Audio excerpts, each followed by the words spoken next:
ایک طرف 55 ہندوستانی فوجی جدید اسلحہ سے لیس کھڑے تھے، جبکہ دوسری طرف ایک نہتہ پاکستانی پائلٹ جس کے پاس ایک چھڑی کے علاوہ کچھ نہ تھا، اس افسر کی جان پر بنی تھی۔ عسکری تاریخ کا یہ انوکھا واقعہ، غلطی سے ہندوستانی فوجی چوکی پر اترنے والا یہ پاکستانی افسر جس کی جان پر بن گئی، اور اس سوچ میں تھا کہ اب یہاں سے زندہ کیسے نکلے۔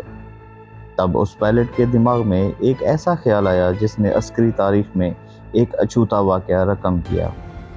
کچھ ہی دیر بعد 55 ہندوستانی فوجی ایک قطار میں رواں دواں تھے اور میلوں دور فاصلہ طے کر کے خود پاکستان کے جنگی قیدی بن گئے۔ یہ بات ہے 1965 کی۔ اب سوال یہ ہے، آخر یہ ذہین فوجی افسر کون تھا، جو بعد میں ایک سیاسی شخصیت بھی بن گیا اور پاکستان کا وزیر داخلہ بھی رہا؟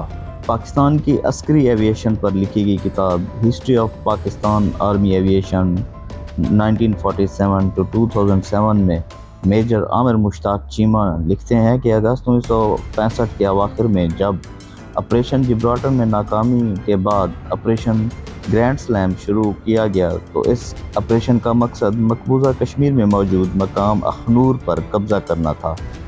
نصیر اللہ بابر، جو تب 3 آرمی ایویشن اسکواڈرن کا حصہ تھا، اس اسکواڈرن کا بنیادی کام کشمیر پر نظر رکھنا تھا۔ نصیر اللہ بابر بتاتے ہیں کہ وہ 1 ستمبر کو سیکٹر کمانڈر بریگیڈیئر اسحاق کو راولپنڈی سے مری اور پھر راولاکوٹ لے گئے۔ ہیلی کاپٹر میں ان کے ساتھ 3 پائلٹس بھی محو پرواز تھے۔ نصیر اللہ بابر بتاتے ہیں کہ جب میں پہنچا تو پتہ چلا کہ ہندوستان نے چھم سیکٹر پر حملہ کر دیا ہے۔ اس وجہ سے انہوں نے کہا کہ چھم جانا چاہیے، کیونکہ یہ سب کچھ اچانک ہوا اور اس لیے اس سلسلے میں ان کی کوئی تیاری نہ تھی، اور نہ ہی ان کے پاس کوئی ہتھیار تھے اور نہ ہی کوئی نقشہ تھا، جس کے بنا چھم کی تلاش دشوار تھی۔ اس وجہ سے بریگیڈیئر اسحاق نے واپسی کا فیصلہ کیا۔ اب ہیلی کاپٹر میں 3 لوگ تھے، جن میں ایک لیفٹیننٹ کرنل نصیر اللہ بابر اور 2 ان کے ساتھی پائلٹ۔ شام ہو چکی تھی جب کرنل نصیر نے ایک چیک پوسٹ دیکھی اور ساتھی ہوا باز کو لینڈ کرنے کو کہا، مگر یہاں پر کوئی فوجی نظر نہیں آ رہا تھا۔ 4 سو ویرانی نے گھیر رکھا تھا۔ ابھی لینڈ کرنے والے تھے کہ ریڈیو پر اطلاع ملی کہ پاک فوج کے بریگیڈیئر عبدالحمید پر ایک حملہ ہوا ہے۔ چونکہ ہیلی کاپٹر ابھی ہوا میں تھا تو انہوں نے حملے کے مقام کی کھوج لگانے کا فیصلہ کیا، مگر کامیاب نہ ہوئے۔ اسی دوران انہوں نے ایک اور چیک پوسٹ دیکھی جہاں انہیں کچھ فوجی بھی نظر آئے۔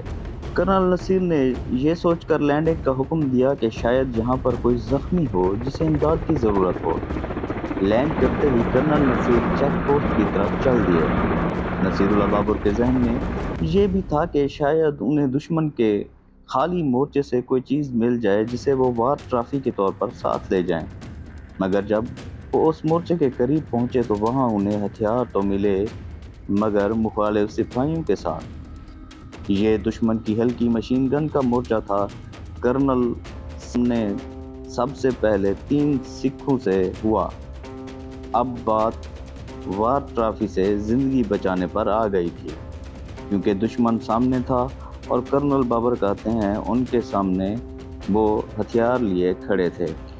اس روز کرنل نصیر اپنی پوری یونیفارم میں تھے۔ ان کو دیکھ کر سکھ سپاہی اپنی نئی رائفل کے ساتھ باہر نکل آئے۔ اب یہاں پر کرنل نصیر نے ان سکھوں کے دماغ سے کھیلا۔ کرنل صاحب تقسیم سے پہلے دہرادون میں رہتے تھے اور ان کے سکھ دوست بھی تھے۔ انہوں نے کرنل سکھونت سنگھ کے بارے میں پوچھا، اور اس سے پہلے کہ وہ کچھ اور سوچ پائیں، کرنل صاحب نے انہیں کہا کہ آپ کی فوج نے ہتھیار ڈال دیے ہیں اور قبائلی لشکر ابھی راستے میں ہے۔ چونکہ آپ کے افسران کے ساتھ میں کام کر چکا ہوں، اس لیے آپ کی حفاظت یقینی بنا رہا ہوں اور آپ بھی ہتھیار ڈال دیں۔ تب دوسرے سپاہیوں نے مرکزی چوکی کے بارے میں بتایا اور اسی دوران 2 ہندوستانی فوجی اپنی رائفلیں لہراتے ہوئے باہر نکلے۔ اسی دوران فضا میں 2 ہندوستانی لڑاکا طیارے نمودار ہوئے، جنہوں نے پوسٹ پر ہیلی کاپٹر دیکھ لیا تھا اور اسی کو مارنے کے لیے وہ فارمیشن بنا رہے تھے۔ کرنل نصیر نے اپنے ساتھی پائلٹ کو حکم دیا کہ وہ ہیلی کاپٹر لے کر یہاں سے جائیں۔ تب تک ہوا میں پاکستانی لڑاکا طیارے بھی آ چکے تھے اور اب ہوا میں ڈاگ فائٹ شروع ہو چکی تھی، اور کرنل نصیر کی زندگی کا فیصلہ بھی اسی ڈاگ فائٹ پر منحصر تھا۔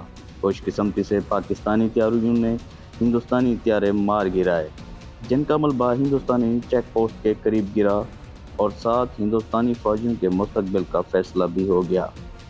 کرنل نصیر بتاتے ہیں کہ اگر ڈاگ فائٹ کا نتیجہ اس کے برعکس ہوتا تو یقیناً وہ لوگ مجھے وہیں پر گولی مار دیتے۔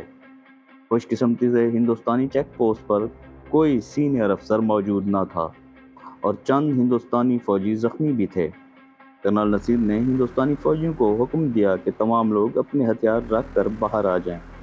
تب کرنل بابر نے JCO جونیئر کمیشن افسران سے کہا کہ ان کی 2 صفیں بنوائیں اور 2 جوانوں کو ان کے ہتھیار اکٹھے کرنے کو کہا۔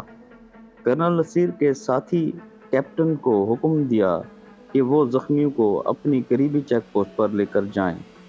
حالانکہ اب شام رات میں بدل چکی تھی، مگر خوش قسمتی سے آسمان پر چاند اپنی پوری آب و تاب کے ساتھ چمک رہا تھا۔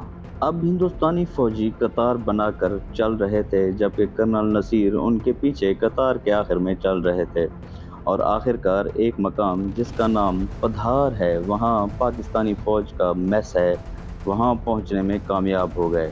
اور جب colonel Babar mess in charge brigadier کو سارا قصہ سنایا تو انہیں یقین نہ آیا اور وہ خود قیدیوں کو دیکھنے باہر آ گئے۔ جب کرنل بابر 5 بجے بھمبر پہنچے اور قیدیوں کو بریگیڈ ہیڈ کوارٹر کے حوالے کیا، اس کے بعد کرنل نصیر اللہ بابر کو 2 یادگار G3 رائفلز کے ساتھ ہیلی کاپٹر میں بٹھا کر دھمیال لایا گیا، جہاں پر بریگیڈیئر اعوان نے کرنل نصیر اللہ بابر کی اس مہم جوئی پر ٹھیک ٹھاک کلاس لی۔ 4 ستمبر 1965 کو جنرل ایوب کی اجازت کے بعد یہ واقعہ اخبارات کی زینت بنا۔ بعد میں نصیر اللہ بابر ذوالفقار علی بھٹو اور بے نظیر بھٹو کے وزیر بھی رہے۔ 90 کی دہائی میں MQM کے خلاف آپریشن بلو سٹار بھی ان کی زیر نگرانی ہوا تھا۔